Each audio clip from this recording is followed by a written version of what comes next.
देना, खुलेआम देना। और आप बार बार कह रहे हैं कि योगी ऐसे मजबूत मुख्यमंत्री के नाक के नीचे, और मैं समझता हूँ 10 दिन हो गए इस बात को, कोई गिरफ्तारी नहीं। पीस पार्टी के एक वो थे डॉक्टर अयूब साहब, उन्होंने निजाम मुस्तफा की बात की थी, पुलिस ने उनको अंदर कर दिया था। अब बहर सुनने में आया कि फूट गए हैं। तो ऐसे लोगों को तो सलाखे के पीछे होना चाहिए, जो देश के सौहार्द को, समरसता को बर्बाद करना चाहते हैं, हिंदू मुस्लिम करके दंगा भड़काना चाहते हैं, और एक बड़े समाज को मिसगाइड कर रहे हैं कि वो किसी को वोट न दे, वो किसी को अपना नेता ना माने, यही सैयद साहब का हाथ चूमते चूमते पैदा हो, सैयद साहब का हाथ चूमते चूमते मर जाए गुलामी करते करते, ये चाह रहे हैं। मैं हमेशा कहता हूं कि इस देश में संविधान जरूर लगे, लेकिन पसमानदा के ऊपर से आज भी इन लोगों की हुकूमत, मुगलों की हुकूमत खत्म नहीं हुई है। इसलिए हम ज्यादा बेचैन हैं और हम अपने लोगों को जगा रहे हैं, और आप बार बार अपने मंच से, आपका बड़ा मंच है, इस आप जगह दे रहे हैं। और मैं यहाँ एक बात और कह दूं, मैंने कई जो सेकुलर लिबरल लोगों से भी, जो बड़ा बड़ा चैनल चलाते हैं, मीडिया में बात करते हैं, मैंने सबसे आग्रह किया कि ये बहुत ही गंभीर समस्या है मुस्लिम सांप्रदायिकता, और इस तरह की बात करना कि ये हराम है, इसका काउंटर होना चाहिए। लेकिन अभी तक मुझे किसी ने रिस्पॉन्स नहीं किया सिवाय आपके, तो इसलिए मैं आपका हृदय से आभारी करता हूँ। इसीलिए मैं कहता हूँ कि यही हिंदू समाज की सुंदरता है कि वो अपनी कमियों पे, अपनी खराबियों पे बात करता है, डिस्कशन करता है, पक्ष विपक्ष होता है, लेकिन उसमें सुधार करता है। इसीलिए 100 साल के अंदर हिंदू समाज ने जितना सुधार किया अपने समाज के अंदर, अपनी मजहबी किताबों, धार्मिक किताबों में भी विरुद्ध जाके उन्होंने एक अच्छा समाज बनाने की कोशिश किया। देखिए, अम्बेडकर ऐसा आदमी हिंदू कोड बिल के नाम पे इस्तीफा दे देता है। ये देखिए, बहुत सी चीजें हुई, पक्ष विपक्ष हो सकता है, लेकिन 100 साल के अंदर इस समाज ने, हिंदू समाज ने जो अपने अंदर अमूलचूल परिवर्तन किया, एक अच्छा समाज बनाने के लिए, अच्छा देश बनाने के लिए, पूरी दुनिया में इसका आप दूसरा कोई उदाहरण हमें नहीं दे सकते हैं, इतनी तेजी से जिसने किया हो। इस पे लोग मुझे संघी कह देते हैं कि हिंदू समाज की मैं तारीफ नहीं कर रहा हूं, मैं जो सच है वो कह रहा हूं। आप भी हिस्ट्री उठा के देख लीजिए, हमारी बात ना मानिए। तो ये फतवा देना, इस तरह की बात करना, ये बहुत ही, और वो डरा भी रहे हैं कि अगर आप इसकी विवेचना करें। देखिए, अशराफ का एक स्टाइल है, अशराफ चरित्र क्या है कि वो अपनी बात अल्लाह के रसूल की बात बना के करता है, अपनी बात कुरान की बात बता के करता है, अपनी बात इस्लाम की बात बता के करता है। और जैसे ही आप, ताकि इसलिए कि आप उसकी जो है मुखालफत न कर सके। तो सही है ना भाई, संजय जी एक, देखिए हाँ जी, और जैसे ही आप तकलीद तो इसकी आपको करनी मुखालफत है ना। करते हैं जी, और जैसे ही आप इसकी मुखालफत करते हैं, जाहिल है तो यहूदियों का एजेंट है, तो आरएसएस का आदमी है, तो पैसा लेके बात कर रही है। और देखिए, अपनी इस तकरीर में उनकी आखिरी लाइन यही थी कि लोग इस पर तबसरे करेंगे, यानी विवेचना करेंगे, जो ये बात कहते चले आ रहे हैं कि हराम है और संविधान मुआहदा है। और वो नादान, नादान कहते हैं जिसके पास मतलब योग्यता नहीं, दानाई नहीं है, होशियारी नहीं है, जाहिल, उजड़, इस्लाम से महरूम, वंचित है। ये हमें धमकी भी दे रहे हैं कि अगर हम इन पे सवाल करें तो हम इस्लाम से महरूम हो जाएंगे, यानी काफिर हो जाएंगे। अब देखिए, धमकाने का अंदाज, खुलेआम इसको गुंडई कहते हैं। और उस पर विवेचना करना, आप ठीक है, आपने कोई बात कही, हम उससे अलग मत रखते हैं, हम उस पर एनालिसिस कर रहे हैं, विवेचना कर रहे हैं, तो आप हमें जाहिल कह दोगे, उज्जड़ कह दोगे। तो ये इनका पुराना स्टाइल रहा है। अब देखिए, ये डराने वाली बात में, उस बात को मैं एक और जोड़ दूं, फिर फिर एक जो इस्लामीकरण वाली बात है संजय जी, वो आगे कहते हैं कि ये उन्हीं के शब्द हैं, इस्लामी सियासत और सियासत को इस्लामी होना जरूरी है, उसका इमाम भी किसी और को नहीं बनाया जा सकता, कतान हराम है। ये थोड़ा सा इबादत कहते हैं कि जैसे नमाज में मुसलमान को मुसलमान ही आगे इमाम बन सकता है, उसी तरह सियासत, और कौन सी सियासत, इस्लामी सियासत, और सियासत को इस्लामी होना ही चाहिए। देखिए, उत्तर प्रदेश की चुनाव की पृष्ठभूमि में बात हो रही है, और ये न सिर्फ उत्तर प्रदेश की राजनीति को बल्कि पूरे भारत की राजनीति को इस्लामीकरण की बात कर रहे हैं। और जब इस्लामीकरण हो जाएगा तो जाहिर सी बात है, जब इस्लामीकरण होगा तो उसका नेता मुसलमान होगा। ये कह मुसलमान रहे, मुसलमान के बाद ये ले जाएंगे अरब, हमको अजमी कह देंगे, ये गूंगा, अपने को कहेंगे अरब, कि नहीं मुसलमान का मतलब अरब। फिर अरब में जाएंगे कुरैश ट्राइब में, कुरैश के बाद जाएंगे बनु हाशिम में, बनु हाशिम के बाद जाएंगे ये जो है अली में, और अली में भी जाएंगे हसन हुसैन में, और कहेंगे जो हसनी है, हुसैनी है, वही जो असली सैयद है, जो फातिमा के वंश से चला। हजरत अली रज़ी अल्लाह अन्हु की और भी बहुत सी बीवियां थी, जब वो इस दुनिया से गए तो उनकी 4 मनकूहा यानी जो निकाह में थी, और 17 या 14 जो है बांदिया थी हजरत अली के, तो उनसे भी बहुत से बच्चे थे।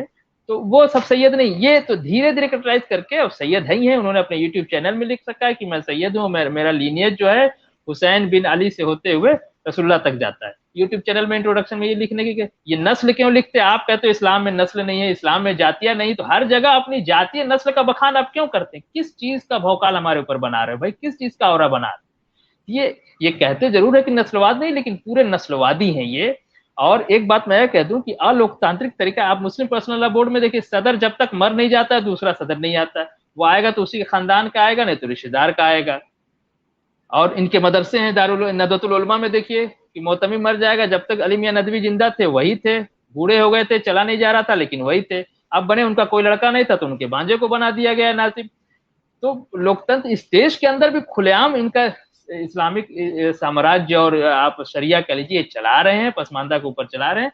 भारतीय अदर देन जो भारतीय जनमानस है मुसलमानों को छोड़, वहां स्थिति थोड़ी सी बेटर, लेकिन उसपे भी ये अपना दलितों को पिछड़ों से लड़ाते हैं, पिछड़ों को सवर्णों से लड़ाते हैं। कहते हैं कि वो सवर्ण है, तुम दलित हो, पिछड़ा हो। और जब हमारे पास आते हैं तो सबको हिंदू कह देते हैं कि अम्बेडकर भी हिंदू हैं, लाला लाजपत राय भी हिंदू हैं, जवाहरलाल नेहरू भी हिंदू हैं, और जयप्रकाश नारायण भी हिंदू हैं, लोहिया भी हिंदू, मुलायम सिंह भी हिंदू है, सब हिंदू हो जाते हैं। और जब मुलायम सिंह के पास बैठते तो कहते कि नहीं वो वाजपेयी जी तो सवर्ण है, वो आपका उनसे। तो इस तरह की ये खेल खेल रहे हैं, खुलेआम चल रहा है। ऐसा नहीं कि मीडिया नहीं देख रही, पढ़े लिखे लोग, बुद्धिजीवी लोग देख नहीं रहे, वो इसको कंसिडर नहीं करना चाहे। मुस्लिम तुष्टीकरण के नाम पे अंधाधुन अशराफ के सत्ता वर्चस्व का राग चल रहा है। मैं अपनी आखिरी बात वो कह दूं तो ये इस्लामिकरण ये बहुत ही खराब बात है। इसका संज्ञान ये भी देशद्रोह में आता है कि आप किसी सेकुलर मुल्क में, भारत के मुल्क में इस्लामीकरण की बात करें।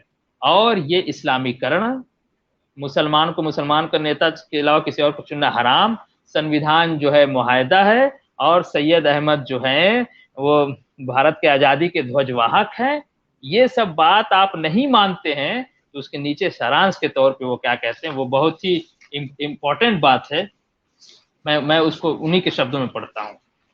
और फिर कहते हैं कि अगर इसको नहीं मानेंगे तो इसी तरह कुफ्र के जूते में रौंदे जाएंगे, जलील होंगे, अल्लाह भी नाराज होगा, ऊपर से अजाब बरसाएगा, और ये कौमें भी खुश नहीं होंगी, ये भी अपने जूते तले रौंद देंगी। इसे धमकी समझिए, इंजार समझिए, इंजार कहते हैं डर सुनाने को, इंजार समझिए, खबर समझिए, पेशन गोई समझिए, यानी भविष्यवाणी समझिए। इसे जो चाहे समझिए, जो चाहे तबसरे छाटिए, लेकिन ये बात हकीकत है। देखिए शब्द देखिए, आप तबसरा करना भी कैसे, लेकिन गुस्से में थे मौलवी साहब। वो हमें लग रहा है अफगानिस्तान में सरकार वरकार बन गई है तो इनको लग रहा है कि यहाँ भी हम कुछ कर ले जाएंगे, थोड़ा सा एक्साइटेड भी थे।